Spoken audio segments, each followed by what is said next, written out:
بسم اللہ الرحمن الرحیم۔ ناظرین، رسول اللہ صلی اللہ علیہ وسلم کا اخلاق صرف مسلمانوں یا عام لوگوں ہی کے لیے نہیں تھا، بلکہ آپ کے اخلاق اور آپ کی رحمت سے حیوانات اور شجر و حجر بھی استفادہ کرتے تھے۔ ناظرین، آئیے حیوان کے ساتھ آپ کی رحمت کے حوالے سے ایک واقعہ پڑھتے ہیں۔ ایک مرتبہ مدینہ منورہ پر دشمنوں نے شب خون مارا اور جاتے وقت اللہ کے رسول صلی اللہ علیہ وسلم کی اونٹنی لے گئے اور ایک انصاری عورت کو بھی قیدی بنا کر اپنے ساتھ لے گئے۔ اللہ کے رسول صلی اللہ علیہ وسلم کی اس اونٹنی کا نام العذبہ تھا اور یہ بہت زیادہ تیز دوڑتی تھی۔ جب کبھی اونٹوں کی دوڑ کا مقابلہ ہوتا یا لشکر کے ساتھ چلتی تو یہ سب سے آگے ہوتی، اس لیے یہ مدینہ منورہ کے لوگوں میں بڑی مشہور تھی۔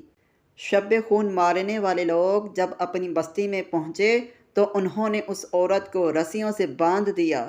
اس عورت نے سوچنا شروع کیا کہ وہ کس طرح ان کے چنگل سے آزاد ہو سکتی ہے۔ رات کا وقت تھا، یہ لوگ تھکے ہوئے تھے، اپنے باروں اور گھروں کے سامنے ہی سو گئے۔ ادھر یہ عورت جاگتی رہی، اسے بھلا کیسے نیند آ سکتی تھی؟ اس نے کسی نہ کسی طرح اپنی رسیاں کھول لیں اور اپنے آپ کو آزاد کر لیا۔ اس نے ادھر ادھر دیکھا کہ لوگ گہری نیند سو رہے ہیں۔ وہ اونٹوں کی طرف متوجہ ہوئی کہ ان میں سے کسی پر بیٹھ کر مدینہ منورہ پہنچ جائے۔ جب وہ ایک اونٹ کے قریب ہوئی تو اس نے بلبلانا شروع کر دیا۔ عورت کو یہ بھی خوف تھا کہ کہیں لوگ جاگ نہ جائیں۔ وہ دوسرے اونٹ کے قریب ہوئی تو اس نے بھی آوازیں نکالنی شروع کر دیں۔ وہ تیسرے اور چوتھے اونٹ کے پاس گئیں۔ چونکہ اونٹ اس کو پہچانتے نہ تھے، اس لیے اسے دیکھ کر بلبلانے لگے۔ جب وہ اللہ کے رسول صلی اللہ علیہ وسلم کی اونٹنی العذبہ کے پاس گئی تو وہ اونٹنی سدھائی ہوئی تھی، اس لیے وہ خاموش رہی۔ اس عورت نے اس کی رسی کھولی، پلک جھپکتے اس پر سوار ہو گئی، اسے ہنکارا، چلنے کا اشارہ کیا تو وہ چل پڑی۔ تھوڑی دیر بعد اونٹنی کی رفتار اتنی تیز ہو گئی کہ وہ ہوا سے باتیں کرنے لگی۔ اس کا رخ مدینہ منورہ کی طرف تھا۔ جیسا کہ میں نے عرض کیا ہے، یہ اونٹنی پورے مدینہ منورہ میں معروف تھی کہ اللہ کے رسول صلی اللہ علیہ وسلم کی ہے اور بہت تیز دوڑتی ہے۔ اونٹوں کی ایک خوبی یہ ہے کہ وہ اپنے گھر کا راستہ نہیں بھولتے۔ اونٹنی نے مدینہ منورہ کی طرف اپنے گھر کا رخ کیا۔ ادھر تھوڑی دیر بعد وہ لوگ بھی جاگ پڑے، دیکھا کہ عورت بھاگ گئی ہے اور اونٹنی بھی غائب ہے۔ وہ اپنے اونٹوں پر سوار ہوتے ہیں اور اونٹنی کا پیچھا کرتے ہیں، مگر العذبہ بہت تیز رفتار تھی، وہ ان کی پہنچ سے دور جا چکی تھی، لہٰذا مایوس ہو کر واپس آ گئے۔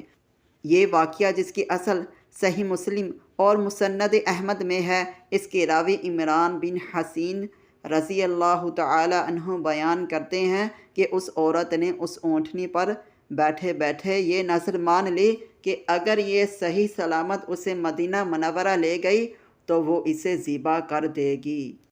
العذبہ اسے لیے مدینہ منورہ پہنچ جاتی ہے۔ اس عورت کو قطعاً معلوم نہ تھا کہ یہ اونٹنی اللہ کے رسول صلی اللہ علیہ وسلم کی ہے۔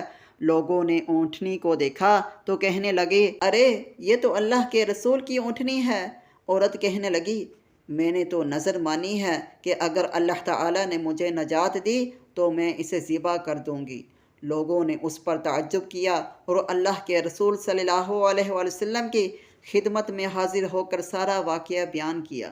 ناظرین، اب دیکھیے حضور نبی کریم صلی اللہ علیہ وسلم کس طرح ایک حیوان کے ساتھ رحمت اور شفقت کا برتاؤ کرتے ہیں۔ ارشاد فرمایا، اس خاتون نے اس بے زبان کے احسان کا بہت بڑا بدلہ دیا ہے۔ مراد یہ کہ وہ اسے دشمنوں کے چنگل سے چھڑوا کر لائی اور یہ اس کا بدلہ اس طرح دے رہی ہے کہ اسے ذبح کرنے کی در پہ ہے۔ ناظرین، اس موقع پر نبی کریم صلی اللہ علیہ وسلم نے ایک اصول اور قانون بیان فرما دیا۔ گناہ کے کاموں کی نظر کو پورا نہیں کیا جائے گا۔ جس چیز کا کوئی شخص مالک نہیں ہے اس کے بارے میں وہ نظر نہیں مان سکتا۔ یہ خاتون اس اونٹنی کی مالک تو نہ تھی، لہٰذا اسے کیسے اور کہاں سے اجازت مل گئی کہ اسے ذبح کرے؟